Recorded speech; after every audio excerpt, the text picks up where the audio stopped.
Hello guys, good morning to all. My name is Shivam Tyagi. Welcome to Study Funda. So here's the complete newspaper analysis for 3 days. Actually I missed for 2 days. It's not my गलती क्योंकि मेरा laptop थोड़ा ख़राब हो गया था इसलिए मैं बना नहीं पाया था। मैं मोबाइल से भी बना सकता था लेकिन एक बार मैंने बनाया था तो आप लोगों को पसंद नहीं आया था, इसलिए फिर मेरे को वेट करना पड़ा 2-3 दिन। ये सही हो क्या अब लैपटॉप, तो अब मैं बना पा रहा हूँ। तो ये 3 दिन का न्यूज़पेपर एनालिसिस मैं मिस नहीं करूँगा, कोई बात नहीं, आप सारी न्यूज़ 3 दिन की कवर करेंगे। So our first news is high court notice to centre on same sex couple plea. अभी सेम सेक्स के जो मतलब आपको पता है एलजीबीटी का पिछली बार जो केस पास हो चुका है पिछले साल, तो अब उसके लिए भी लोग बोल रहे हैं कि सेम सेक्स में शादी हो सकती है कि नहीं। तो अभी यही हाई कोर्ट ने नोटिस दिया सेंटर को कि इस पर आप कुछ लें, कोई बनाए। तो इसमें कौन कौन से एक्ट है, बस आपको एक्ट का नाम ध्यान रखना है, किस किस पे बात चल रही है। तो स्पेशल का मैरिज एक्ट है और फॉरेन मैरिज एक्ट, बस ये दो एक्ट का नाम याद रखना है। अगर कोई बोलता है सेम सेक्स रिलेटेड कौन से दो एक्ट है, तो स्पेशल मैरिज एक्ट और फॉरेन फॉरेन मैरिज एक्ट। तो अभी इस पर कोई डिसीजन आया नहीं है, जैसे ही डिसीजन आएगा मैं आपको बताऊंगा। इसमें और कुछ इंपॉर्टेंट अभी इतनी इंपॉर्टेंट न्यूज़ नहीं है। So next news is centre to release toor dal to states. अभी क्या हुआ है, तूर दाल, एक तूर दाल होती है, तो सेंटर बोल रहा है कि स्टेट्स को दो। तो दे कौन रहा है, क्योंकि स्टेट्स अभी क्या करा था, सरकार ने बहुत सारी जो दाल है उसे स्टॉक में रख लिया था। तो यही बोल रहे हैं कि अपना जो बफर स्टॉक है उसको खाली करो। तो अब बफर स्टॉक रखा कैसे गया था, तो मैं आपको बताता हूँ शुरू से। आपको पता है एमएसपी पे सरकार जो सेंट्रल गवर्नमेंट है वो सारी चीजें खरीदती है फार्मर से, तो थोड़ा स्टॉक में रख लेती है। तो स्टॉक में रखने का काम दो लोगों का होता है, एक तो होता है एफसीआई का काम और एक होता है नाफेड। दोनों का एजेंसी का नाम याद रखिएगा। जो भी एमएसपी से प्रोक्योर करती हैं क्रॉप्स, ये दो एजेंसी करती हैं, फूड कॉर्पोरेशन ऑफ इंडिया और नाफेड। नाफेड की फुल फॉर्म होती है national agriculture cooperative marketing federation. National agriculture cooperative marketing federation. तो ये दो एजेंसीज हैं जो सारा प्रोक्योर करती हैं एमएसपी। तो इन्होंने अभी नेफेड के पास बहुत सारा स्टॉक पड़ा था तूर दाल का, तो अब वो स्टेट्स को पास दे देंगे क्योंकि स्टेट्स के पास कमी हो गई है तूर दाल की। तो बस आपको जानना है, एमएसपी के बारे में मैं ऑलरेडी बहुत बार बता चुका हूँ। मिनिमम सपोर्ट प्राइसेस की फुल फॉर्म है। तो इसको क्या कहते हैं, दो चीज याद रखनी है, रिकमेंड कौन करता है, अप्रूव कौन करता है। तो रिकमेंड जो करता है वो करता है क्या कहते हैं, CACP, ये रिकमेंड करता है। और अप्रूव कौन करता है, cabinet committee on economic affairs. याद रखिएगा ये दो चीज, रिकमेंड कौन करता है और अप्रूव कौन करता है। फिर स्टेट में एसएपी होती है, मैं ऑलरेडी आपको बहुत बार बता चुका हूँ और इसमें कुछ नहीं जानना है। और ये कल की न्यूज में आया था कि एमएसपी इज अ की टू इंडियन फूड सिक्योरिटी। हमारे जो मोदी साहब हैं वो भी बोल रहे हैं कि एमएसपी से ही सारा काम होगा। जितनी फूड सिक्योरिटी की बात है तो एमएसपी से ही हो सकती है, तभी इंडिया में फूड सिक्योरिटी आ सकती है। अब देखिए एमएसपी से कितना फायदा हुआ, क्योंकि एमएसपी से दाल इन्होंने अपने पास रख रखी थी। अब किसी भी स्टेट में किसी चीज की कमी होगी, कोई दाल वाल की, तो ये लोग प्रोवाइड कर देते हैं। तो फूड सिक्योरिटी रहती है देश में। तो ये मोदी जी कह रहे हैं क्योंकि हमारी 75th एनिवर्सरी हो चुकी है। 75th एनिवर्सरी है किसकी, फूड एंड एग्रीकल्चर ऑर्गेनाइजेशन की, एफएओ की। इसलिए ये बात कह रहे थे कि जो एमएसपी है वही देश को फूड सिक्योरिटी दे सकती है। बस इसमें और कुछ नहीं जानना है। अगर आपके पास कोई भी एग्रीकल्चर से रिलेटेड एसे आता है, आर्ग्यूमेंट आता है, कुछ भी आता है, तो वहां आप डिस्कस करा करिए एमएसपी के बारे में। एपीएमसी, एपीएमसी क्या होता है, जो मंडीज होती हैं, जो जहां पे जाके फार्मर जो है वो अपना सामान बेच पाता है। तो एपीएमसी में बहुत सारे रिफॉर्म्स हुए हैं। यहाँ पे क्या हुआ, एपीएमसी में अब सिंगल लाइसेंस लगता है। किसी भी मंडी में चले जाइए, आपको हर मंडी में आप अपना सामान बेच पाएंगे बाय सिंगल लाइसेंस। और बीच में कोई नो मीडिएटर, कोई बीच का दलाल नहीं है जो आपकी सब्जी बेचेगा। पहले तो क्या होता था, दलाल होते थे जो बीच में कमीशन खाते थे, अब कोई नहीं। Single fees, single licence fees, single fees एक ही जगह आप पे कर दो, आपका सारा काम हो जाएगा। तो एपीएमसी में रिफॉर्म्स भी हुए हैं। तो बस आप ये सब चीज लिखा करिए कि एमएसपी में क्या हुआ है, एपीएमसी में क्या हुआ है और एफएओ क्या कर रहा है। तो आपके आंसर में अगर ये ऑर्गेनाइजेशंस का नाम नहीं होगा तो आपको आंसर नहीं मिलेंगे। ऑलरेडी मेरे पास बहुत सारे आंसर आते हैं, सब में एक ही प्रॉब्लम है, किसी में स्टेट्स नहीं है। कोई स्टेट्स नहीं डाल रहा बच्चा कि कोई ऑर्गेनाइजेशन का स्टैटिस्टिक्स तो डालो कि ये हुआ है। ना कोई कमेटी का जिक्र होता है, कोई कमेटी का नाम ही नहीं लिखता। कोई रिकमेंडेशन आई है कुछ हो, ना ही कोई गवर्नमेंट की कोई स्कीम उसके रिगार्डिंग कुछ चल रही है, कोई नहीं लिखता। मैंने आपसे सीबीआई का पूछा था, एक बच्चे ने भी, मेरे पास करीबन 20 से 25, तो मैंने खुद अच्छे से रिव्यू करे, किसी ने भी शांता नाम का जो कमेटी है उसका नाम ही नहीं लिखा। मैंने आपको इतनी बार बताया कि सीबीआई शांता नाम कमेटी की वजह से बनी है, एक बच्चे ने भी नहीं लिखा कि शांता नाम कमेटी का उसमें नाम आया। तो ऐसे नहीं होगा। आप ये जो चीजें मैं बता रहा हूँ ध्यान रखिएगा, आपने नए एसे में इंक्लूड कीजिएगा। सो the next news is delete in eligible names NRC. आपको पता है एनआरसी हो रही थी आसाम में, तो अभी 19 लाख लोगों का नाम नहीं आ पाया। तो अभी यही बोल रहे हैं, ऑर्डर आया कि जितने भी लोगों का नाम नहीं आया उनको डिक्लेयर करो फॉरेनर्स और उनको डाउटफुल वोटर्स की उसमें लिस्ट में डाल दो। तो यही है, बस हमें जो याद रखना है वो याद रखना है एनआरसी। एनआरसी की जो कट ऑफ डेट है वो याद रखनी है। तो क्या थी, 25 मार्च, 25 मार्च या 24 मार्च या 25 आप याद रख सकते हैं, 1971। ये कट ऑफ डेट है, इससे पहले जो भी लोग आएंगे वो आसाम के पार्ट होंगे, जो इसके बाद आएंगे वो आसाम के पार्ट नहीं होंगे, ये डेट रखी गई है। फिर जो 1961 से 1971 के बीच में जो आएंगे उनको 10 साल के लिए बैन किया जाएगा। 10 साल के लिए वो इलेक्शन में भाग नहीं ले सकते, बैन मतलब वो 10 साल तक इलेक्शन में भाग नहीं ले सकते, इलेक्शन में वोट नहीं डाल सकते। 1961 से 1971 के बीच में जो लोग आएंगे उनको 10 साल तक अलाउ नहीं किया गया था कि वो वोट का राइट उन्हें मिल सके। फिर ये जो भी काम हो रहा है किस एक्ट के थ्रू हो रहा है, याद रखिएगा फॉरेनर्स एक्ट है 1946, जिसके तहत किसी भी आदमी को हम फॉरेनर डिक्लेयर कर सकते हैं। तो फॉरेनर एक्ट 1946 के तहत हम डिक्लेयर कर रहे हैं। कोई पूछ ले एनआरसी पहली बार हो रहा है, तो नहीं, एनआरसी पहले भी हो चुका है। कब हुआ है? 1951 में हुआ था, इसमें 1951 का ही सेंसेक्स यूज करा गया था।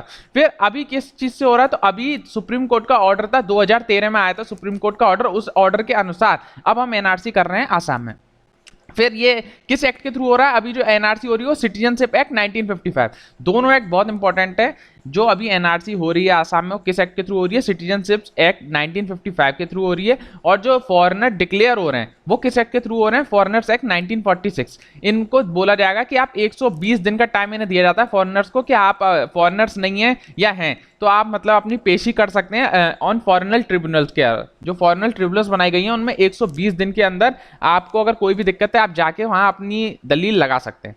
तो जो 120 दिन याद रखेंगे, फॉरेनर्स एक्ट याद रखेंगे, सिटीजनशिप एक्ट याद रखेंगे, डेट जो मैंने बताई वो सब याद रखेंगे, इससे ज्यादा क्वेश्चन नहीं पूछा जाएगा इससे। So next news is, last news हो गई, हाँ next news is cabinet approve for school education reform project. बस इसमें याद रखना है स्टार्स प्रोग्राम। तो स्टार्स प्रोग्राम की फुल फॉर्म याद रखनी है, strengthening teacher learning and result for states project. तो जो स्टार्स प्रोग्राम बस ये पूछा जाएगा किससे रिलेटेड है? तो एजुकेशन रिफॉर्म, एजुकेशन में रिफॉर्म लाने से रिलेटेड है। बस आप डिटेल में मत जाइएगा, एजुकेशन में रिफॉर्म लाने से रिलेटेड है। इसे फंड कौन कर रहा है? तो आधा फंड हो रहा है वर्ल्ड बैंक। बहुत बार पूछ लेता है कि फंड हो रहा है वर्ल्ड बैंक के थ्रू या नहीं, तो यस स्टार्स प्रोग्राम जो है वो एजुकेशन रिफॉर्म के लिए, इसे वर्ल्ड बैंक जो है वो फंड कर रहा है। बस इसमें और कुछ नहीं जानना है। और एक और चीज कि ये सारी स्टेटों में चल रहा है, तो नहीं ये सारी स्टेटों में नहीं है, अभी ओनली 6 स्टेट्स में चल रहा है। तीसरा क्वेश्चन ये बनेगा। बहुत सारे एक कई जगह स्टार्स प्रोग्राम जो है, स्टार्स जैसे जो प्रोग्राम है वो एडीबी भी कर रही है, एशियन डेवलपमेंट बैंक भी फंड करती है, ये और ध्यान रखिएगा। तो ये दो एजेंसी है जो मैक्सिमम हमारे जितने भी एजुकेशन या कोई भी प्रोग्राम है जो फंड होता है, एक तो वर्ल्ड बैंक फंड करेगी या एशियन डेवलपमेंट बैंक फंड करेगी। तो अगर एग्जाम में आता है तो याद रखिएगा इन दोनों में से एक आंसर होता है मैक्सिमम टाइम, लेकिन जो स्टार्स प्रोग्राम है वो वर्ल्ड बैंक फंड कर रही है। So the next news is, हाँ पाकिस्तान री elected on 2 UN rights body. अब क्या ही बोलूं, पाकिस्तान जो है वो यूएन का ह्यूमन राइट्स काउंसिल में दोबारा 3 साल के लिए, मतलब ह्यूमन राइट्स के लिए जो यूएन में जो बॉडी हो 3 साल के लिए अपॉइंट होता है, कोई भी अपॉइंट हो जाए। तो अभी पाकिस्तान अपॉइंट हो गया है, बताइए इतने मतलब यहाँ इतना वायलेशन होता है ह्यूमन राइट्स का, इनको यूएन का ह्यूमन राइट्स वायलेशन में इनको अधिकार मिल गया है क्योंकि इसको सबसे ज्यादा वोट्स मिले। तो ये थोड़ा एक्सेप्शन वाली चीज हो गई, इसलिए मैंने बताया क्योंकि कोई नहीं सोच सकता कि यूएन ह्यूमन राइट कमीशन में पाकिस्तान हेड करेगा। तो याद रखिएगा एक्सेप्शन है, तो बस ये आपको याद रखना, यूएन ह्यूमन राइट्स कमीशन में कितने साल के लिए किया जाता है? तो 3 साल के लिए किया जाता है। इस साल जो बन रहे हैं वो है पाकिस्तान। इसमें थे भी ऐसे ही लोग, मतलब 5 लोग थे, तो उसमें सबसे ज्यादा सीट जो है वो पाकिस्तान को मिली। एक तो पाकिस्तान था, उज्बेकिस्तान था, नेपाल था, चाइना था और सऊदी अरेबिया था। सबसे कम सऊदी अरेबिया को मिला, इतना कोई नहीं पूछेगा। सबसे ज्यादा किसको मिला है? पाकिस्तान को। तो एक्सेप्शन है, प्लीज रिमेंबर इट। 3 साल के लिए बनता है, यहाँ पे लिखा हुआ भी है। So the next news is Jammu Kashmir party teams up for restoring special status. अब मैं इनको क्या ही बोलूं, ये लोग अभी भी उसी में लगे हुए हैं कि जम्मू कश्मीर को स्पेशल स्टेटस दो। रीजन क्या है पता है? क्योंकि इन लोगों का रोटी पानी उससे ही चल रही है कि वहां पे करो स्पेशल स्टेटस, वहां के लोग भड़क जाएंगे। अरे स्पेशल स्टेटस क्यों चाहिए? इंडिया में मतलब रहना है तो जो अधिकार यूपी के लोग को है, जो अधिकार बिहार के बच्चों को है, वो अधिकार जम्मू कश्मीर के बच्चों को है। स्पेशल स्टेटस किस चीज के लिए? स्पेशल स्टेटस के चक्कर में यहाँ पे राइट टू एजुकेशन तक इन्होंने नहीं दे रखी है बच्चों को। अगर आप जाएंगे, अगर आप आर्टिकल पढ़ेंगे अच्छे से 370, तो उसमें जो आरटी राइट टू एजुकेशन का अधिकार ऑल इंडिया में मिलता है, लेकिन राइट टू एजुकेशन का अधिकार जम्मू कश्मीर में नहीं मिलता है। तो राइट टू लैंड का अधिकार नहीं है, मतलब जो वहां के इतने पंडित से उनको निकाला गया था। तो ये सब कैसे हो रहा था? तो अब ये दोबारा इन्होंने, बस आपको एग्जाम पॉइंट ऑफ व्यू से याद रखना है, Gupkar declaration, people alliance for Gupkar declaration. तो गुपकार डिक्लेरेशन पूछा जाएगा। तो ये वहां की जितनी भी जम्मू कश्मीर की जो 2-3 मेजर पार्टी हैं, उन्होंने नया डिक्लेरेशन बनाया ताकि वहां पे हम दोबारा से स्पेशल स्टेटस ला सकें। तो ऐसा कभी होने वाला है नहीं, अब तो मेरे को नहीं लगता कभी ऐसा होगा, लेकिन एग्जाम पॉइंट ऑफ व्यू से आप याद रख सकते हैं कि गुपकार डिक्लेरेशन किससे रिलेटेड है। तो जम्मू कश्मीर की जितनी पॉलिटिकल पार्टीज हैं, क्या क्या है? पीपल अलायंस है, एक नेशनल कॉन्फ्रेंस है, और एक और थी डेमोक्रेटिक पार्टी। हाँ ये 3-4 हैं, आप पढ़ लीजिएगा यार, मेरे को इतना अच्छा नहीं लग रहा था न्यूज़, लेकिन एग्जाम में गुपकार डिक्लेरेशन तो पूछा जाएगा। देखिए पेन बंद हो गया यार। हाँ, तो एग्जाम में गुप्ता डिक्लेरेशन आ सकता है, वेरी इंपॉर्टेंट, तो please read it. Short short में मैं आपको बता दिया, जम्मू कश्मीर की जितनी पॉलिटिकल पार्टीज हैं उन्होंने मिलकर बनाया ताकि हम वहाँ पे स्पेशल स्टेटस ला सकें, बस इसमें और कुछ नहीं। फिर अब देखिए, अब मैं इनकी तो बुराई कर दिया, लेकिन इंडिया के लोग भी तो ऐसे ही हैं कि जो ऐसी हरकतें कर रहे हैं ताकि ये लोग करें ऐसा सब ड्रामा। अब देखिए, एक लैंडलॉर्ड है, दिल्ली की बात है मतलब, तो वहाँ पे मतलब कोई बच्चा रह रहा होगा, 22 साल का बच्चा है, कोई स्टूडेंट है, तो वो कश्मीर से था, तो उसको अब उसके लैंडलॉर्ड बोल रहे हैं कि टेररिस्ट है, आपके फादर भी टेररिस्ट है। देखिए लिखा है, she says you are a terrorist, your father is a terrorist, you come from Kashmir. तो अब बताइए, अगर वहाँ 22 साल के बच्चे को पढ़ने के मतलब लिया आया बेचारा वो वहाँ से, और उसको लैंडलॉर्ड वहाँ के ऐसा बोल रहे हैं कि आप बच्चे मतलब क्या ही बोलूं। ये मैंने इसीलिए डाला था कि इसके देखिए अपोजिशन में हो गया, अगर हम लोग ऐसा व्यवहार करेंगे तो ये लोग तो ऐसी हरकतें करेंगे। तो हमें क्या करना चाहिए, हमें आइडियल रखना चाहिए भाई, वहाँ के बच्चे, वहाँ के लोग, वो भी तो इंडिया का पार्ट हैं। हम अगर उनसे ऐसा बर्ताव करेंगे तो कैसे होगा? क्या लगता है आपको, इंडिया में जो सारे लोग हैं वो इंडिया के प्रति एकदम पक्के हैं? बिल्कुल नहीं। जम्मू कश्मीर में बहुत सारे लोग हैं, सारे लोग खराब थोड़ी होते हैं, कश्मीर के इतने बढ़िया लोग हैं, आप कभी जाइए, इतना अच्छा नेचर है उन लोगों का।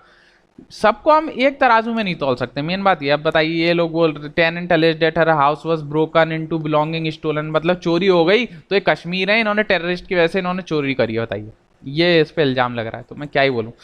तो आपको अगर कोई भी ऐसे वैसे लिख रहा है तो आपको होलिस्टिक लिखना चाहिए, आप भावनाओं में ना बह जाएं कि कश्मीर की ही बुराइयां करते रहें, या कश्मीरी पीपल की बुराई करते रहें, या कश्मीर में बस टेररिस्ट टेररिस्ट बोलते रहें। तो आपको कश्मीर के बारे में सब कुछ पता होना चाहिए। सबसे ज्यादा सेफ्रॉन जो आता है कश्मीर से आता है, आपको पता है? सेफ्रॉन की खेती सबसे ज्यादा इंडिया में कश्मीर में होती है, और ऑल वर्ल्ड में देखेंगे तो सबसे ज्यादा सेफ्रॉन ईरान से आता है।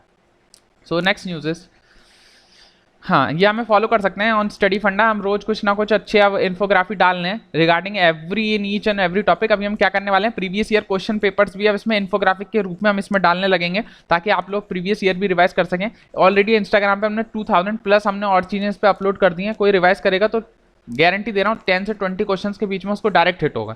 और जो भी मेरे को आज ऐसे वैसे मैं ही बताऊंगा किस पे लिखना है, भेजना चाहते हैं, जो भी कर रहा हूँ बातचीत करना चाहते हैं, तो मेरे को इंस्टाग्राम पे मैसेज कर सकते हैं, शिवम_त्यागी_ST, और मैं उसका पक्का रिप्लाई दूंगा। अभी तक मेरे को करीबन 30 से 35 ऐसे आ चुके थे, मैंने सबका रिप्लाई करा है, तो जो भी मेरे को करना चाहे वो भेज सकता है। So next news is GST centre to borrow for states.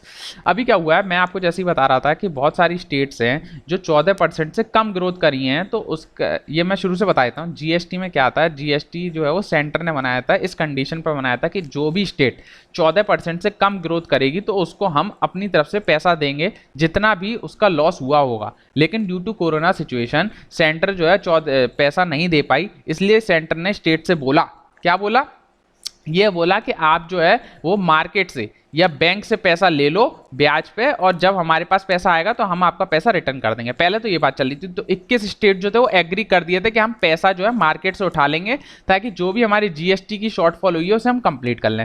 लेकिन अभी क्या बोला, अब बोला सेंटर कि मैं खुद करूंगा। अब सेंटर जो है वो खुद लैंड करेगा पैसा मार्केट से, और फिर वो स्टेट्स को दे देगा। तो अब इससे दो फायदे हो गए। देखिए, एक तो पहला फायदा जो है वो बर्डन, जो स्टेट्स पे बर्डन बन रहा था, मान के चलिए पहले 100 करोड़ उधार लेना पड़ता स्टेट्स को, लेकिन अब क्या करेगा, 50 करोड़ जो वो सेंटर उधार ले लेगा, 50 करोड़ ये ले लेंगे, तो स्टेट्स का जो बर्डन है वो कम हो गया। और फेडरलिज्म, फेडरलिज्म याद रखिएगा, ये ऐसे वर्ड आप एग्जाम में यूज करा करिए।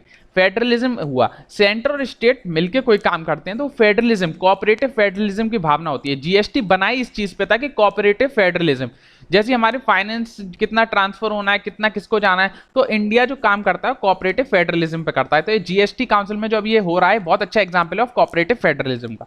सो बस इतना ही जानना था कि अब सेंटर भी जो है वो मार्केट से पैसा लगाएगा और वो स्टेट्स को देगा जो भी उसकी शॉर्टफॉल है।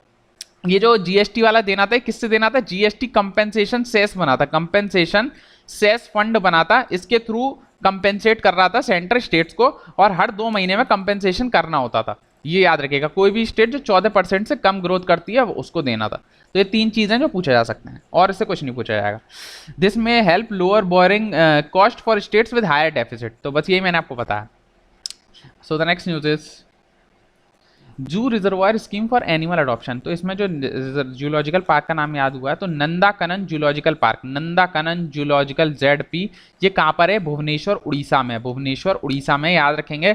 इस बार यूपीएससी के पेपर में डायरेक्ट सवाल था। अब जैसे मैंने आपको बताया नंदाकनन जूलॉजिकल पार्क, तो अब इसमें आपको जाके ये देखना है कि इसके आसपास कोई फॉरेस्ट तो नहीं है, इसके बीच से कोई रिवर, कोई लेक फेमस तो नहीं पास हो रही है, इसमें सबसे इंपॉर्टेंट एनिमल कौन सा है भाई। ये आप सब लोगों को मैं बोल दूंगा, मैं यहाँ आपको सब कुछ नहीं पढ़ा सकता हूँ, मैं तो बहुत सारी न्यूज़ है, लेकिन आपको थोड़ी स्टडी खुद से करनी पड़ेगी, तभी आप एज कैसे पाएंगे। यहाँ मैं पढ़ा तो सबको सेम रहा हूँ, लेकिन कोई बच्चे, सब बच्चों का तो नंबर आएगा नहीं, क्योंकि वो सब बच्चे खुद घर पे जाके भी देखते हैं। अब मैंने आपको नंदनवन जूलॉजिकल पार्क के बारे में बताया, अब थोड़ा आप इसको गूगल कर लीजिए, थोड़ा विकिपीडिया पे देख लीजिए, इसके बारे में जानकारी ले लीजिए, अपने नोट्स में डाल लीजिए। आएगा तो आप कर देंगे, नहीं आएगा तो आपका क्या उसमें नुकसान हो रहा है। फिर इसमें क्या बोला गया? Adoption certificate. तो इसमें क्या करा जा रहा है? 500 रुपए से लेकर 2.5 लाख रुपए तक लोग पैसा दे रहे हैं कि अगर आप भी चाहें तो कोई अपना एनिमल अडॉप्ट कर सकें। आप 1 लाख रुपए में एक जो शेर है, ये शेर कह रहा हूँ, टाइगर को भी अडॉप्ट कर सकते हैं। 1 लाख रुपए साल जाएगा, तो मतलब जो भी उसका रख रखाव है वो आपके नाम पे एक सर्टिफिकेट इशू हो जाएगा कि आपने एक टाइगर की मदद की है, आपने एक टाइगर को अडॉप्ट किया। तो आप भी कर सकते हैं, इतना इंपॉर्टेंट नहीं है ये सब जानना, वो तो आप चाहें तो कर सकते हैं। फिलहाल जो इंपॉर्टेंट है वो नंदनकानन जूलॉजिकल पार्क, ये कहाँ पर है? उड़ीसा में है। So the next news is, हाँ, AQI slips to very poor category. अब देखिए वेरी पुअर कैटेगरी पे हो चुका है, मैं रोज डेली कवर कर रहा हूँ। सबसे पहले जान लेते हैं एयर क्वालिटी इंडेक्स के बारे में। तो एयर क्वालिटी इंडेक्स क्या, तो इसको निकालता कौन है? तो EPC है, एनवायरमेंटल प्रोटेक्शन कंट्रोल जो अथॉरिटी है वो इसको मतलब चेक करती है। इसका सबकम ये किस मिनिस्ट्री के अंदर आता है? Ministry of environment, forest and climate change के अंदर आता है। ये डेली चेक करती है एयर क्वालिटी। इसमें 6 कैटेगरीज हैं, 6 कैटेगरीज देखिए यहाँ पे भी लिख रही है। 0 से 50 होगी तो गुड होगा, 51 से 100 होगी तो सेटिस्फैक्ट्री होगा। तो हमें 0 2 ये सब याद करने की जरूरत नहीं है, बस ये याद रखना है 6 कैटेगरीज हैं, यहाँ लिख रही हैं। 8 पॉल्यूटेंट हैं, तो क्या क्या क्या है? PM2.5, PM10, CO, SO2, NO2, NH3 और PB, ये ओजोन और O3, ये 8 पॉल्यूटेंट है जो इसके अंदर आते हैं। फिर AQI आप पढ़ रहे हैं तो सफ़र पढ़ना पड़ेगा। सफ़र किस मिनिस्ट्री के अंदर आता है? तो मिनिस्ट्री ऑफ अर्थ साइंस के अंदर आता है। फुल फॉर्म में सिस्टम फॉर एयर क्वालिटी भी देखता है, वेदर फोरकास्ट भी करता है। फिर ये कौन निकालता है? तो IITM पुणे निकालता है with the help of Indian meteorological department. फिर ये 72 आवर्स का कंटिन्यूस फोरकास्ट करता रहता है। ये इतनी यहाँ तक बताता है कि कितना जो हमारा पॉल्यूशन है वो कितना लेवल का है, कितना वेदर में चेंज आ रहा है, कितना क्लाइमेट में चेंज आ रहा है, कितना टेम्परेचर है, कितनी रेनफॉल है, कितनी ह्यूमिडिटी है, सब कुछ बताता है। इसमें 3 और हैं, ये 8 तो पॉल्यूटेंट होते ही हैं, और ये और हैं benzene, टाउलिन and xylene. Please remember BTX, ये 3 और हैं सफ़र के अंदर। गला दर्द हो गया है बोलते बोलते, सॉरी टू से दैट। तो बस आपको याद रखना है एयर क्वालिटी इंडेक्स एंड सफ़र। तो अगर कोई भी आर्टिकल आपका पॉल्यूशन से रिलेटेड आता है या कैसी भी पॉल्यूशन से बात चलती है, तो उसमें please mention air quality index and SAFAR, आपको तभी मार्क्स फैच होंगे। ये 2 चीज़ अगर आप नहीं डालेंगे तो फैच नहीं होंगे मार्क्स। फिर एक आपको याद रखना है, इसमें एक और चीज़ का जिक्र हुआ है, ग्रेप। ये मैं आपको बहुत बार बता चुका हूँ, ग्रेडेड रिस्पॉन्स एक्शन प्लान। ये ग्रेडेड रिस्पॉन्स एक्शन प्लान जो NCR रीजन के लिए ही है, और ये इमरजेंसी रिस्पॉन्स प्लान है। इमरजेंसी सिचुएशंस में लगाया जाता है, जब जैसे बहुत गंदी कंडीशन हो जाए पॉल्यूशन की, तब ये प्लान को एक्टिवेट किया जाता है। तो ग्रेडेड रिस्पॉन्स एक्शन प्लान ये दिल्ली और नेबरिंग सिटीज़ के लिए है, बोल सकते हैं हम NCR वाले रीजन के लिए, दिल्ली एंड NCR वाले रीजन के लिए ये इमरजेंसी रिस्पॉन्स प्लान है। इसे सुप्रीम कोर्ट ने बोला था लगाओ, तभी ये लगा पाते हैं। और ये इमरजेंसी प्लान है, बस इसमें और कुछ नहीं जानना। फिर एक और इसमें बॉडी का जिक्र हुआ है, CPCB, control pollution control board. तो ये बहुत इंपॉर्टेंट ऑर्गेनाइजेशन है, तो इसके बारे में थोड़ा बता देता हूँ। CPCB पहले याद रखना है कि स्टैट्यूटरी ऑर्गेनाइजेशन है। आप समझेंगे पॉल्यूशन से रिलेटेड है तो क्या कहते हैं, एनवायरमेंटल प्रोटेक्शन एक्ट होगा, ये सब होगा, तो नहीं, याद रखिएगा वाटर एक्ट के थ्रू बनी है। कोई सोच भी नहीं सकता पॉल्यूशन कंट्रोल बोर्ड जो है वो वाटर एक्ट के थ्रू बनता है। ऑलरेडी सिविल सर्विस में एग्जामिनेशन में पहले पूछ चुका है, इस साल नहीं पूछा है, पहले एग्जाम में आ चुका है। तो याद रखिएगा जो CPCB है वो वाटर एक्ट के अंदर आती है। ये जो है वो एयर एक्ट के जो आर्टिकल्स हैं उन पे भी अपना फंक्शन कर सकती है, लेकिन आती वाटर एक्ट के अंदर है। एयर एक्ट पे भी अपना कर सकती है। एनवायरमेंटल प्रोटेक्शन एक्ट जो है उस पर भी अपनी टेक्निकल सर्विसेज की एडवाइस सब दे सकती है। तो बस जो इससे पूछा जाता है वो इसका यही पूछा जाता है कि स्टैट्यूटरी ऑर्गेनाइजेशन है या नहीं, और किस एक्ट के थ्रू बनी है। तो याद रखिएगा वाटर एक्ट 1974 के थ्रू CPCB का जन्म हुआ है। ये एडवाइस भी करती है बहुत सारी स्टेट्स को कि अपना प्रिवेंशन कर सकें, कंट्रोल कर सकें वाटर पॉल्यूशन को, और एयर क्वालिटी को इंप्रूव कर सकें, वहाँ की पॉल्यूशन को कम कर सकें, कंट्री से ये तो मतलब नॉर्मल स्टेटमेंट हो गए, तो ये तो आप लिख सकते हैं। तो 2 एक्ट इसमें याद रखेगा, एक तो वाटर एक्ट, एक एयर एक्ट। वाटर एक्ट के थ्रू बनी है और पावर एंड फंक्शन जो है वो इससे मिलते हैं एयर एक्ट के थ्रू भी। बस इसमें और कुछ नहीं पूछा जाएगा। सो द नेक्स्ट न्यूज इज, हाँ अभी देखिए, अब ये 350 बर्थ एनिवर्सरी है किसकी, बाबा बंदा सिंह बहादुर। वेरी इंपॉर्टेंट, क्यों, क्योंकि फाउंडर थे फर्स्ट सिख राज के। देखिए यही स्टेटमेंट होगा उठा के, एज इट इज यही स्टेटमेंट होगा कि फाउंडर ऑफ फर्स्ट सिख राज कौन था, तो बाबा बंदा सिंह बहादुर। इन्होंने ही अबॉलिश करी थी जमींदारी सिस्टम। देखिए वेरी इंपॉर्टेंट, अब ये आपका हिस्ट्री का पार्ट हो गया जमींदारी सिस्टम। अब आपको क्या करना चाहिए, अब मैंने आपको जमींदारी सिस्टम पढ़ाया, अब आप जाके अपनी स्पेक्ट्रम में या कोई भी मॉडर्न हिस्ट्री को जो भी आप फॉलो करते हो उसमें आप परमानेंट सेटलमेंट को पढ़ें के आए, रोयतवारी सेटलमेंट पढ़ें, महलवारी सेटलमेंट पढ़ें, जो भी मतलब जमींदारी से रिलेटेड जो भी एक्ट हैं उन सबको पढ़ें कि इसको किसने करा था, ये किसने करा था, ये किसने करा था, ये कहाँ पे लगा था, और जो भी इससे रिलेटेड इंपॉर्टेंट तीन ही है, permanent settlement, ryotwari settlement, mahalwari settlement. तो आज जाके अपनी एनसीईआरटी है जिसमें भी चाहे आप मॉडर्न हिस्ट्री में पढ़ सकते हैं। इन्होंने एबॉलिश करी थी जमींदारी सिस्टम और इन्होंने ओनरशिप राइट्स दिए थे ऑन द टाइलर्स ऑफ लैंड। जो मतलब उस लैंड को जो टाइलर्स बोलते हैं, जो खेती करते हैं, उनकी खुद की लैंड नहीं होती, जो वहाँ पे बस खेती करते हैं या उगाते हैं अपने लिए, लेकिन उसका वो पैसा जो है वो उसके मालिक को देते हैं जिसकी भी वो खेत होती है, तो उसको बोलते हैं टाइलर्स। तो उनको भी ओनरशिप राइट्स इन्होंने दिलवाए थे। तो वेरी इंपॉर्टेंट पर्सन, याद रखेंगे। बाबा बंदा सिंह बहादुर ने क्या क्या करा, फर्स्ट सिख राज को लाए थे, जमींदारी सिस्टम को अबॉलिश करा था और ओनरशिप राइट दिलवाए थे किसको, on the tillers of land. तीन चीज और भी इस पर बता देता हूँ थोड़ा सा। देखिए इन्होंने जब गुरु गोविंद सिंह के साथ इनकी मीटिंग हुई थी तब ये सिख बने थे, इसमें ऐसा लिख रहा, तो मुझे ऐसा लगता है शुरुआत में सिख नहीं थे, ये बाद में सिख हुए गुरु गोविंद सिंह के सानिध्य में आके। इन्होंने कौन सी बैटल में मुगल्स को हराया था, तो बैटल ऑफ सामना, बैटल ऑफ सामना में इन्होंने मुगल्स को हराया था। फिर बैटल ऑफ छापर चीरी, सर हिंद। बस आपको ये नाम याद रखना है, आप डिटेल में मत जाइएगा, जो भी मैं यहाँ बता रहा हूँ शॉर्ट में। पहले तो ये सिख बन गए थे किसके सानिध्य में आके, गुरु गोविंद सिंह के।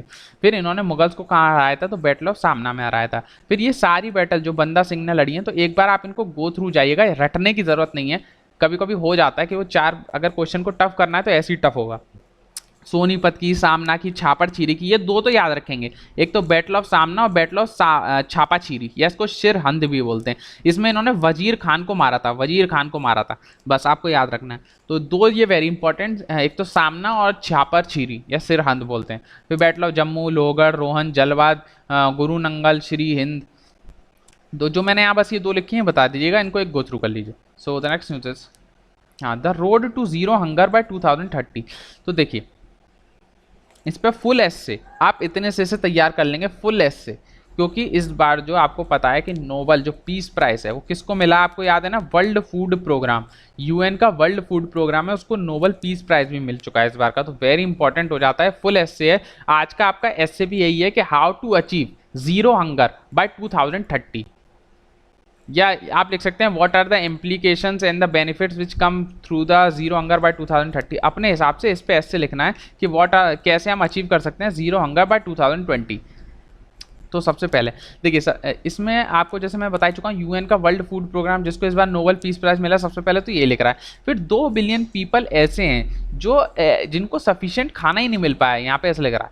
फिर इंडिया जो है वो नेट एक्सपोर्टर हुआ करता था एग्रीकल्चर क्रॉप्स का, कि हम बाहर के देशों में इतना एग्रीकल्चर होता था हम बाहर बेचते थे, लेकिन due to corona situation we become a net importer, क्योंकि कोरोना के टाइम में करीबन 23 मिलियन टन जो डोमेस्टिक फूड ग्रेन था वो हमारा खत्म हो गया 3 महीने के अंदर, तो हमें बाहर से इंपोर्ट करना पड़े। फिर ये तो शुक्र मानो कि जो इंडिया में जो अभी हमारी जो प्रोडक्शन हो रही है, किसकी, जो खरीफ की खेती की हो रही है, वो 3.4% हुई है, प्रोडक्शन अच्छी हुई है, 3.4 प्रोडक्शन हुई है इन फर्स्ट क्वार्टर। तो ये थोड़ा अच्छा रहा है कि जो हमारा एग्रीकल्चर है वो इतना बढ़ा है। फिर इंडिया में जो सबसे बड़ी समस्या है वो है माल न्यूट्रिशन की। अब जैसे माल न्यूट्रिशन की बात करो तो इसको कैसे आप सिद्ध कर सकते हो कि माल न्यूट्रिशन की बात सही लिख रही है तो नहीं, तो देखिए नेशनल न्यूट्रिशन सर्वे को आप लिखिए कि माल न्यूट्रिशन में नेशनल न्यूट्रिशन सर्वे बोलता है कि कितने परसेंट, करीबन 40 मिलियन बच्चे जो है क्रॉनिकली माल नरिश्ड हैं। 40 मिलियन बच्चे जो हैं वो माल नरिश्ड हैं। वोमेन जो हैं 15 से 49 ईयर्स की, उनमें बहुत ज़्यादा एनीमिया की समस्या पाई जाती है। तो कौन बोलता है ये सब चीज़ें? तो नेशनल न्यूट्रिशन सर्वे बोलता है ऐसा, 2016-18 में जो हुआ था वो। आप ये चाहें तो ये ना लिखें, आप वर्ल्ड हंगर जो प्रोग्राम है, या वर्ल्ड हंगर प्रोग्राम ही बोलते हैं, या वर्ल्ड नहीं, वो क्या बोलते हैं, sorry, global hunger programme. Global hunger programme भी आपने पढ़ा होगा, जिसमें इंडिया की रैंक 97 या 98 है। आप देख लीजिएगा, वो भी आप इसमें इंक्लूड कर सकते हैं। तो स्टेट्स, मैं आपको पहले ही बोला, आपको इंट्रो में स्टेट्स लिखना ही लिखना है, या कुछ अच्छी ऑर्गेनाइजेशन का नाम डालना ही डालना है, या अच्छी कोट से स्टार्ट करना ही करना है। ऐसे पहले से ही याद करके चाहिए हर थीम पे ये चीज़ें।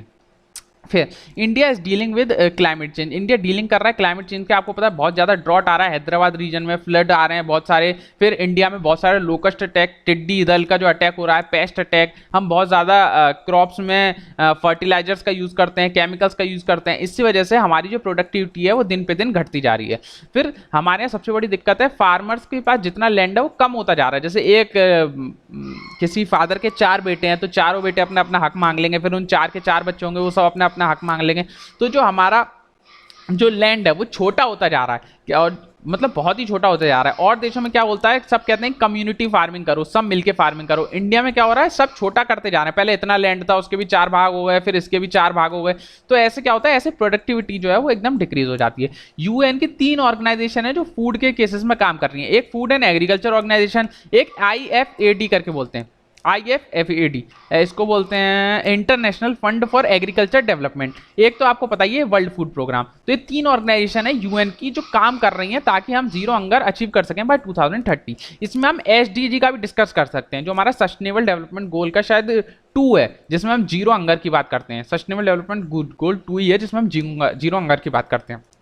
फिर आप इसमें यही सब लिख सकते हैं। इस साल जो अवार्ड मिला है वो भी आप जिक्र कर सकते हैं कि फूड का जो पीस प्राइज मिला है वो भी। और हमें 75 साल भी हो गए इसको FAO को। 75 साल में आपको ऊपर भी बता चुका हूँ, मोदी जी जो है बोले हैं कि MSP, अब इसमें आप MSP को भी लेके आइए, इसमें आप नाफेड को भी लेके आइए, इसमें आप FCI को भी लेके आइए, जो भी है सारी ऑर्गेनाइजेशन लिख दीजिए। इतना मतलब उसमें एकदम कंटेंट रिच होना चाहिए। मैंने आपको इतनी चीज़ें इसमें बताई हैं, अगर आप सबको एक एक, इतनी सारी चीज़ें तो मैंने आपको यहीं बता दी हैं, आप इस पर एक एक लाइन भी लिखेंगे ना सब पे, तो भी आपके 250 से 300 वर्ड कहीं नहीं गए। इतनी ऑर्गेनाइजेशन, इतना आपका कंटेंट इनरिच होना चाहिए। और जो भी आप लाइन लिख रहे हैं उसको सब्सटेंटेट करने के लिए, अपनी बात को सिद्ध करने के लिए कोई ना कोई तर्क तो आपको देना ही पड़ेगा कि इंडिया में इतनी माल न्यूट्रिशन क्यों है, तो नेशनल न्यूट्रिशन सर्वे का बात करो। फिर इंडिया में जो हमारी प्रोडक्टिविटी अच्छी नहीं हो पा रही, तो उसमें MSP को लाओ कि MSP हम अच्छे से प्रोक्योर नहीं कर पा रहे हैं। फिर ये सब चीज़ लानी चाहिए। तो ये आपको बस ये देखना है, आपसे आपको पूरा ऐसे तैयार हो जाएगा। आपका आज का होमवर्क यही है कि आपको आज मेरे को भेजना है कि how to achieve zero hunger by 2030। ये आपका आज ऐसे है, तो आप मेरे को भेज सकते हैं ऑन द शिवम_त्यागी_ST पे लिख के भेजेगा, मैं उसको रिव्यू करके आपको बता दूंगा। So the next news is Malayalam poet Akkitham passes away. तो बस आपको याद रखना है कि अकीतम अच्युतम नाममूर्ति, ये इनका पूरा नाम है। ये इनकी डेथ हो चुकी है, तो इनको ज्ञानपीठ अवार्ड भी मिल चुका है। ये लास्ट मलयालम पोएट हैं, याद रखिएगा, जिनको महाकवि का टाइटल मिला है। तो याद रखिएगा महाकवि, कबीर दास को भी मिल चुका है महाकवि का टाइटल, याद रखिएगा। तो ये जो है मलयालम के पोएट थे लास्ट, जिनको महाकवि का टाइटल मिला है। इनको ज्ञानपीठ अवार्ड भी मिल चुका है, इनको पद्मश्री भी मिल चुका है। फिर ये इनकी आइडियोलॉजी थी वो कम्युनिस्ट आइडियोलॉजी थी, और ये मीनिंगफुल मॉडर्निज्म इन्होंने ही इंट्रोड्यूस करा था इन मलयालम। मीनिंगफुल मॉडर्निज्म, कभी कभी क्वेश्चन में आ जाएगा कि हु इंट्रोड्यूस मीनिंगफुल मॉडर्निज्म, तो याद रखिएगा अकीतम अच्युतम नाममूर्ति, इन्होंने ही ये को लगाया था मलयालम में। और ये कम्युनिस्ट इनकी आइडियोलॉजी थी, इनको पद्मश्री में मिला, ज्ञानपीठ भी मिला। ये महाकवि का इनको आखिरी टाइटल इन्हीं को मिला है। So the next news is no end to violence against women. तो ये देखिए, अभी आज का 2 ऐसे थे, हाँ, क्योंकि अभी 3 दिन से न्यूज़ कवर नहीं हुई, इसलिए आज मैंने 2 ऐसे दिए हैं। 2 नहीं, शायद 3 है, एक और होगा। तो देखिए, पहले दूसरा ऐसे आपका क्या है, तो ये सुप्रीम कोर्ट का स्टेटमेंट है, as it is very important statement है अपने आप में। डायरेक्ट ही ऐसे हो गया, क्योंकि सुप्रीम कोर्ट का जो स्टेटमेंट है उसी पे आपको आंसर लिखना है। वोमेन कंटिन्यूड, वो क्या कहते हैं, हाँ ये रहा, crimes against women continued in a never ending cycle in India. फिर से मैं पढ़ देता हूँ, crimes against women continued in a never ending cycle in India। ये आप पे लिखना है कि क्राइम जो हो रहा है वुमेन के खिलाफ, वो कभी भी खत्म नहीं हो सकता। नेवर एंडिंग साइकिल, वो एक साइकिल है जो कभी खत्म नहीं हो सकती इन इंडिया में, ऐसा ही सुप्रीम कोर्ट बोला है। ये ऐसा क्यों बोल रहा है कि अभी मैरिज वैरिज का कोई एक्ट वैक्ट आया था, इसलिए बोल रहा था तो जो ये हमारा ये इतना इंपॉर्टेंट नहीं, लेकिन इसका ऐसे पे ये वाली लाइन बहुत इंपॉर्टेंट है। तो देखिए मैंने यहाँ पे अपनी तरफ से कुछ लिख दिए हैं पॉइंट्स के और कुछ सॉल्यूशन भी लिखे हैं, तो आपको कैसे एक आपका फ्रेमवर्क तैयार हो रहा है। तो ऐसे आपको बस यही ब्रेन स्टॉर्म होता है, बस आपको इतना इतना जैसे आपको ऐसे देखें इतने इतने पॉइंट आप अपने कॉपी के पीछे 1 से 2 मिनट में बना लीजिए। 1 से 2 मिनट में अगर आपका स्ट्रक्चर बन गया, अब इसको लिखना ही तो है, लिख तो हम साल 10 मिनट की चीज़ है, लिख हमें पॉइंट्स पता है तो हम तो 5 मिनट में लिख देंगे। तो ये हमें अपने कॉपी के पीछे बनाना होता है। तो ये मैंने मुश्किल से, मैंने भी अभी बस ये आर्टिकल पढ़ा और मैंने यही सोच के बना दिया। इसमें आप बहुत सारी चीज़ें इंक्लूड कर सकते हैं जो आपके दिमाग में आए, ये मैं केवल अपनी तरफ से बता रहा हूँ, आप इसमें और अपना डेटा डालिएगा, कोई जरूरी नहीं है यही पॉइंट्स आप यूज़ करें। तो देखिए सबसे पहले प्रॉब्लम्स क्या है, पहले आपको वुमेन के बारे में कोई भी डेटा ऊपर लिखना पड़ेगा। भले एनसीआरबी का जो क्राइम रिपोर्ट ब्यूरो का ही आप डेटा लिख सकते हैं कि 40% जो वायलेंस होता रहता है देश में महिला के खिलाफ daily, on the daily basis पे, ये एनसीआरबी का डेटा, या आप कोई भी डेटा आप लिख सकते हैं कि सबसे ज़्यादा रेप के मामले, या मतलब कोई भी जो भी आपको अच्छा लगे वो आप कोई भी ऑथेंटिक डेटा यूज़ कीजिएगा इंट्रोडक्शन में। फिर प्रॉब्लम्स क्या है, सबसे पहले अर्ली मैरिज, आपको पता है लड़कियों की शादी बहुत जल्दी कराई जाती है, कोई नई समस्या नहीं है। तो इसमें आप एक्ट का भी यूज़ कर सकते हैं कि अभी अभी रिसेंट जो अमेंडमेंट करने वाली सरकार, जिसमें जो वुमेन की एज 18 साल से 21 करने के लिए बोल रही है, तो इसका जो आप बोलेंगे तर्क देंगे तो तर्क का ये स्टेटमेंट एकदम क्वांटिफाई कर देगा कि हाँ ये सही बात बोल रहा है बंदा, अर्ली मैरिज की समस्या है और इसके लिए अभी सरकार ऐसा काम करने वाली है। फिर एजुकेशन की समस्या, आपको पता है एजुकेशन को आप लिख सकते हैं कि कोई भी रिपोर्ट का आप नाम लिख सकते हैं जो एजुकेशन से रिलेटेड आपको पता हो कि जो लिटरेसी रेट है वो वुमेन का बहुत ज़्यादा कम है। फिर लैक ऑफ रिप्रेजेंटेशन में आप लिख सकते हैं, लैक ऑफ रिप्रेजेंटेशन में आप लिख सकते हैं कि ये एक रिपोर्ट थी कि पिछले 100 साल में, एक्चुअली मेरा पॉलिटिकल साइंस ऑप्शनल है तो मैं ये सब चीज़ रिपोर्ट बहुत पढ़ना पड़ता है, तो पिछले 100 साल में कोई मुश्किल से 25 वुमेन है जो किसी भी इंटरनेशनल ऑर्गेनाइजेशन की हेड रही हो। पिछले 100 साल में 25 से भी कम लेडीज हैं जो किसी भी ऑर्गेनाइजेशन की हेड हुई हैं, इंटरनेशनल ऑर्गेनाइजेशन की। तो ये आप अपनी बात सब्सटेंटिएट कर सकते हैं। फिर सोसाइटल का प्रेशर होता है, बहुत ज़्यादा सोसाइटी का प्रेशर होता है। अगर किसी की वुमेन के खिलाफ वुमेन डोमेस्टिक वायलेंस का केस होता है तो उसकी माँ खुद बोलती है, जो उसकी सगी माँ है वो बोलती है कि नहीं, कि कोर्ट वोट का चक्कर छोड़ो, पुलिस की बात छोड़ो और ऐसे ही आप मामला सुलझा लो। तो सोसाइटी का प्रेशर। फिर नो सिंगल लॉ ओवरलैपिंग, अभी कोई सिंगल लॉ ही नहीं है, सारे जितने लॉ है वुमेन के खिलाफ वो सारे ओवरलैप करते हैं एक दूसरे से। इसका एग्जांपल मैं आपको बता चुका हूं पहले भी कि जैसे अगर कोई लड़का लड़की भाग के शादी कर देते हैं तो उस लड़के के खिलाफ वायलेंस और किडनैपिंग का चार्ज लगा देते हैं, ओवरलैप। भले वायलेंस हुई हो तो उस पर किडनैपिंग का चार्ज लगा देते हैं, किडनैपिंग का चार्ज है तो उस पर कोई और चार्ज लगा देते हैं। तो ये बहुत ज़्यादा ओवरलैप है, कोई सिंगल लॉ नहीं है।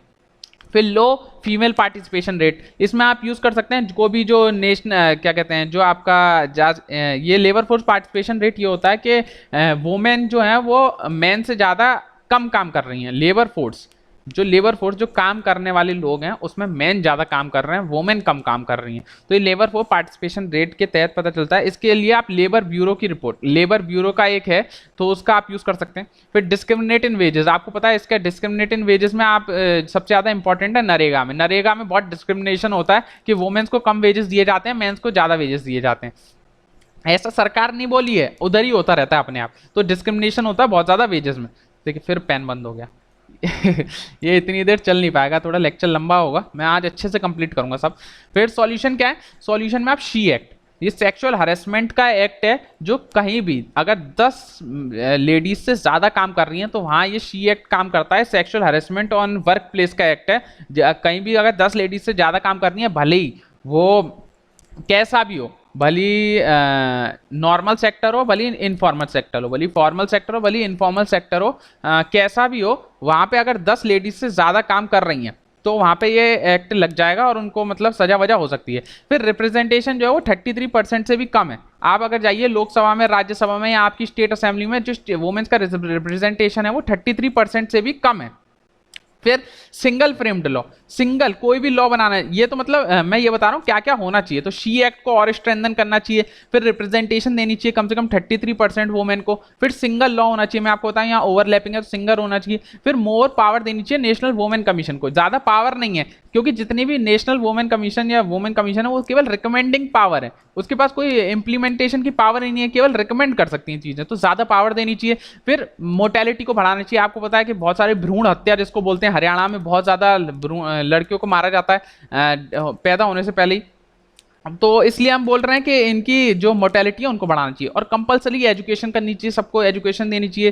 फिर इनको ज़्यादा से ज़्यादा स्कॉलरशिप देनी चाहिए ताकि ज़्यादा से ज़्यादा इनका जो एजुकेशन में भागदान है वो सब बढ़ सके। अब देखिए इतना पॉइंट है, इससे मैं इससे 1000 वर्ड्स लिख सकता हूँ, आप चाहो तो बताओ। आपको इसमें छांट के केवल 250 से 300 वर्ड का एक ऐसे लिखना है। मैं गारंटी देता हूँ इन वर्ड से आप लिख लेंगे गारंटीड। अगर आपको ऐसी चीज़ें पसंद आ रही हैं कि सर आप रोज़ ऐसे एक थीम मेरे को हमको कवर करके दीजिए करिए, तो आप मेरे को कमेंट सेक्शन में बताइएगा, तभी मैं ऐसे कवर करूँगा, वरना मेरे को भी इतना कोई शौक नहीं है कि मैं, अगर आपको पसंद नहीं आ रहा हूँ, मैं ज़बरदस्ती लगा रहा हूँ बताने में। तो जितने भी बच्चे देखेंगे वो कमेंट सेक्शन में येस और नो या जो भी मेरे को चेंजेस लाने हैं या ऐसे डालना चाहिए वो बताएंगे, नहीं डाले बताएंगे कमेंट्स में तो मैं नहीं लाऊंगा। Clear. So the next news is Bhanu Athaiya India first Oscar winner passes away. तो इनका बस नाम याद रखना है, भानु अथैया, इनको पहला ऑस्कर मिला था, इंडिया की पहली हैं जिनको ऑस्कर मिला था, बस इनका नाम याद रखना है भानु अथैया। किस चीज़ के लिए मिला था? तो 1983 में गांधी जो फिल्म आई थी उसमें इनके काम को देखते हुए इनको मिला था ऑस्कर। तो इनकी भी अभी डेथ हो चुकी है, बस नाम याद रखना है भानु अथैया, इनको फर्स्ट ऑस्कर मिला था। और इनकी किस चीज़ के लिए मिला था? इनका जो काम था गांधी फिल्म में, उसके लिए इनको अवार्ड मिला था। So the next news is, हाँ, new research shed light on declaring star formation in milky way Galaxy.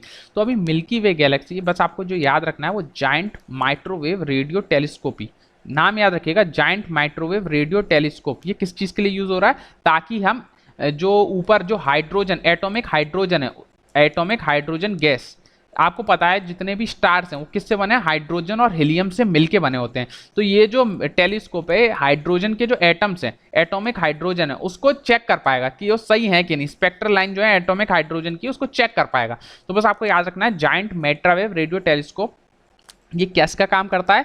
ये पहली बार ऐसा हो रहा है कि मेजर करेगा एटॉमिक हाइड्रोजन के जो गैस कंटेंट है, जिसकी वजह से स्टार्स बनता है इन मिल्की वे गैलेक्सी। तो अगर हम पता कर लेंगे कि इतना हाइड्रोजन बन रहा है तो हमें ये पता चल जाएगा कितने स्टार्स बनने हैं, हमें ये पता चल गया कितने स्टार्स बनने हैं, तो हमें ये पता चल जाएगा कितनी बड़ी हमारी मिल्की वे गैलेक्सी है। तो इसको कौन कर रहा है मिलके? तो इतना इंपॉर्टेंट नहीं है, फिर भी याद रखिएगा, Pune based national centre for radio astrophysics, NCRA और TIFR और रमन इंस्टीट्यूट, ये दोनों मिलकर कर रहे हैं। तो बस आपको इतना इंपॉर्टेंट नहीं है कौन कर रहा है, क्या कर रहा है, आपको जो याद रखना है वो याद रखना है जायंट माइक्रोवेव रेडियो टेलीस्कोप। इसका काम कुछ नहीं है, बस ये हाइड्रोजन के एटम है उनको चेक करेगा, उनकी स्पेक्ट्रल लाइन को चेक करेगा कि इनमें कितनी गैस है क्या नहीं, बस इसमें और कुछ नहीं जानना है। So next news is India fares poorly in hunger index. अब देखिए मैं बात कर रहा था हंगर इंडेक्स की, आई है तो इंडिया जो है बहुत ज़्यादा फेल कर गया है इन ग्लोबल हंगर इंडेक्स में। इंडिया की रैंक है 94, बताइए 107 कंट्री में इंडिया की रैंक 94 है। हमसे अच्छा परफॉर्म बांग्लादेश, यहाँ तक कि पाकिस्तान ने कर लिया है। अब हम क्या ही बोलें। अब ये वाला जो इंडेक्स है, आप किसी भी एग्रीकल्चर में लिखिए, आप कोई भी, अगर आपको इंडिया की पुअर्टी दिखानी है उसमें लिखिए, आपको माल न्यूट्रिशन दिखाना है उसमें लिखिए, ये एक स्टैंडर्ड डेटा है, आप जहां चाहे यूज़ करिए, आप करते क्यों नहीं? फिर यह मैंने आपको बता दिया। फिर किस किस चीज़ों को इसमें इंक्लूड किया जाता है, प्रीलिम्स का क्वेश्चन भी हो सकता है कि वो प्रीलिम्स कह रहा हूँ, पेपर ए का भी, कि ग्लोबल हंगर इंडेक्स में 4 इंडिकेटर होते हैं। एक होता है अंडर नरिशमेंट, याद रखिएगा अंडर नरिशमेंट, एक होता है वेस्टिंग, एक होता है स्टंटिंग, चाइल्ड वेस्टिंग और चाइल्ड मोर्टेलिटी। ये तीनों चाइल्ड है और एक अंडर नरिशमेंट है, चाइल्ड और ये अंडर नरिशमेंट है। तो जो सबसे ज़्यादा इंडिया जो बेकार परफॉर्म करा वो चाइल्ड वेस्टिंग में करा है। चाइल्ड वेस्टिंग का मतलब क्या होता है? लो वेट फॉर हाइट, मतलब जितना आपका वेट है उतनी आपकी हाइट नहीं है, तो उसको हम बोलेंगे चाइल्ड वेस्टिंग। तो इंडिया जो सबसे बेकार परफॉर्म करा है वो चाइल्ड वेस्टिंग में करा है। फिर और तीनों में ठीक परफॉर्म करा है, लेकिन इतना भी कोई बहुत अच्छा नहीं करा, मतलब करे तो सब बेकार है, सबसे ज़्यादा बेकार जो करा है चाइल्ड वेस्टिंग करा है। इसमें बस यही पूछा जाएगा कि कौन कौन से इंडिकेटर हैं, तो मैंने आपको चारों बता दिए। ग्लोबल हंगर इंडेक्स, इसको निकालता कौन है? तो इफ्प्री करके ऑर्गेनाइजेशन है, वो इसको निकालती है। आपको इतना नहीं याद रखिएगा, और रैंक कितनी वो याद रखिएगा। और बांग्लादेश और पाकिस्तान सब हमसे अच्छा परफॉर्म करे हैं, please remember it, very very very important ये लाइन। तो जो पाकिस्तान और बांग्लादेश हमसे अच्छा परफॉर्म करें। सो the next news is any stay on proceeding is valid for only 6 month. आपको पता है जो हम बहुत बार क्या होता है, हमारा कुछ भी गलत काम होता है तो हम सुप्रीम कोर्ट या हाई कोर्ट से क्या करते हैं, उस ऑर्डर पे स्टे लगवा देते हैं। तो स्टे जो है वो केवल अब 6 महीने के लिए ही लगेगा। उसके बाद अगर आपको लगवाना है स्टे या एक्सटेंशन करना है तो उसके लिए कोई अच्छा रीज़न होना चाहिए, कैसा भी मैटर हो, सिविल मैटर या क्रिमिनल मैटर, उसके लिए बस अब 6 महीने का स्टे मिल पाएगा। अगर आपको 6 महीने से ज़्यादा एक्सटेंशन करवाना है उस स्टे का तो उसके लिए कोई अच्छा रीज़न होना चाहिए, गुड रीज़न होना चाहिए। तो बस आपको याद रखना है 6 मंथ्स का टाइम पीरियड दिया गया है किसी भी स्टे के लिए। So the next news is, हाँ, Kyrgyzstan PM takes over an acting president. अब मैं क्यों बता रहा हूँ, इनका नाम याद रखिएगा, शेड्र जैपरोवेव। जो भी है आप प्लीज़ रिमेंबर इट, इनका नाम, ये किर्गिस्तान के पीएम थे जो अब एक्टिंग प्रेसिडेंट बनेंगे क्योंकि वहाँ के प्रेसिडेंट ने इस्तीफा दे दिया है इसलिए। अब वहाँ के पीएम जो हैं वो एक्टिंग प्रेसिडेंट बनेंगे। मैं क्यों बता रहा हूँ, क्योंकि 2018 के जो सीएपीएफ का पेपर है उसमें चाइना के पीएम का नाम पूछ लिया था। अब बताइए, चाइना के पीएम तक का नाम पूछ लिया था, क्योंकि सब लोग को जिंगपिंग याद होते हैं, जिंगपिंग। कोई पढ़ता ही नहीं है वहाँ के पीएम कौन है, सब प्रेसिडेंट को पढ़ते हैं। इसीलिए इनका नाम अगर न्यूज़ में शादरे जयपोवर है तो इनको आप याद रखिएगा, ये जो है किर्गिस्तान के पीएम है जो वहाँ के एक्टिंग प्रेसिडेंट बन चुके हैं। सो the next news is Putin want new start treaty extended. अब न्यू स्टार्ट ट्रीटी क्या है, ये आर्म्स ट्रीटी है या nuclear arms, nuclear arm treaty है, याद रखिएगा। न्यूक्लियर आर्म ट्रीटी है किस किसके बीच में, रशिया और यूएस के बीच की ट्रीटी थी जो 2010 में बनी थी, और इसको जो इन्फोर्स हुई थी वो 2011 में हुई थी, 10 साल के लिए थी, मतलब 2021 में ये खत्म होनी थी। तो अब इसको पुतिन साहब बोल रहे हैं कि इसको 1 साल के लिए एक्सटेंड कर दो, 2022 तक कर दो। तो बस हमें जो एग्जाम में आएगा वो ये याद आएगा, न्यूक्लियर आर्म्स ट्रीटी किस किस के बीच की है, तो रशिया और यूएस के बीच की ट्रीटी है। इसमें ये बोला गया था जितने भी हमारे न्यूक्लियर आर्म्स हैं उसको कंट्रोल करा जाएगा। ये 2011 में इन्फोर्स में लाई गई, 10 साल के लिए थी। फिर एक ये ट्रीटी और याद रखिएगा, आईएनएफ ट्रीटी। आईएनएफ ट्रीटी भी किस किस के बीच की है, रशिया और यूएस के बीच की ट्रीटी है। इसमें जितने भी हमारे जो ऊपर हवा में जो चाले, हवा में क्या बोलते हैं यार, land to land ballistic missile है, उसको कंट्रोल करने की बात की गई थी, ये अब खत्म हो चुकी है। यूएस जो है आईएनएफ ट्रीटी से बाहर आ गया है, तो अब आईएनएफ ट्रीटी का कोई जिक्र नहीं होगा। अब न्यू स्टार्ट ट्रीटी को याद रखिएगा, दोनों रशिया और यूएस के बीच की ट्रीटी है, INF treaty and New START ex treated. बस इससे और कुछ नहीं पूछाएगा। So the next news is farm sentiment stay positive.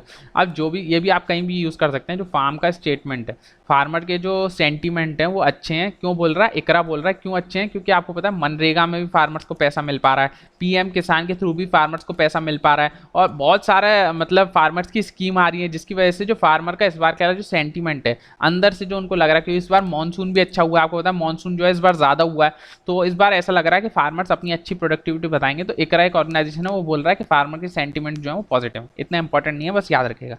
हाँ, आप अपने अगर गवर्नमेंट की ऑर्गेनाइजेशन किसी एग्रीकल्चर वाले आर्टिकल में यूज़ करना चाहते हैं तो प्लीज़ पीएम किसान का जिक्र करके आइएगा, पीएम किसान का। फिर उसमें एमजी नरेगा का आप डिस्कस कर सकते हैं, और बहुत सारे यार, हर जल को पानी, और बहुत सारी हैं। तो आपको जो अच्छा लगे वो आप यूज़ करिएगा, please use it. So the next news is are over. सो आज का लेक्चर थोड़ा लंबा हो गया, थोड़ा क्या बहुत लंबा हो गया होगा। लेकिन मैंने आज पूरी अच्छे से न्यूज़ कवर करी है तीनों दिन की, और मैंने आपको 2 ऐसे दिए हैं, तो प्लीज़ आप दोनों ऐसे लिखिएगा, वेरी इंपॉर्टेंट ऐसे। आज मैंने ऐसे को एक्सप्लेन तक करा है कि कैसे ऐसे आपको लिखना है, क्योंकि बहुत बच्चे गलतियां कर रहे थे, उनको समझ ही नहीं आ रहा है ऐसे लिखना कैसे होता है। तो मैंने आज आपको पॉइंट्स भी दिए हैं, आप उनका यूज़ कर सकते हैं, आप अपने पॉइंट्स यूज़ कर सकते हैं, जैसे चाहे लिखेंगे, लेकिन लिखेंगे ज़रूर। भले ही मेरे से चेक मत कराइए यार, अपने भाइयों से, छोटे भाइयों, बड़े भाइयों से, पापा मम्मी, किसी से भी चेक कराओ, लिखो और चेक कराओ, सिंपल बात। जो मेरे को चेक कराना चाहते हैं वो शिवम _त्यागी _ST पे भेज सकते हैं, और मेरे को फॉलो भी कर सकते हैं, मैं वहाँ कुछ ना कुछ अपलोड करता रहता हूँ। एंड फॉलो स्टडी फंडा 2, स्टडी फंडा इज़ वेरी इंपॉर्टेंट। एक बार को मेरे को फॉलो मत करिए, लेकिन स्टडी फंडा को फॉलो कर लीजिए, वहाँ आपको बहुत फ़ायदा हुआ। ये आज की न्यूज़ थी, और जो भी मैं आपको ऐसे एक्सप्लेन करता हूँ आप मेरे को नीचे कमेंट सेक्शन में बताइए कि मैं ऐसे डिस्कस करूँ या ना करूँ, या बस आपको ऐसे लेके छोड़ दूँ, या आपको बस प्रीलिम्स के क्वेश्चन, इस पेपर एक ही क्वेश्चन कराता रहूँ। तो आप मेरे को सारा कमेंट सेक्शन में बताइएगा, जैसा आप कमेंट सेक्शन में बताएंगे मैं वैसा ही कल की न्यूज़ करूँगा, जैसा मेरे पास आएगा। जितने लोग देख रहे हैं वो 1 लाइक करेंगे। अब मेरे को पता है बहुत कम लोग देख रहे हैं, लेकिन जो बच्चे देख रहे हैं मैं उनके लिए बना रहा हूँ। मेरे को थोड़ा डीमोटिवेटेड फील हुआ, लेकिन कोई बात नहीं, चलिए। So please like share and subscribe. Thank you guys, लगे रहिए, पढ़ते रहिए। Thank you.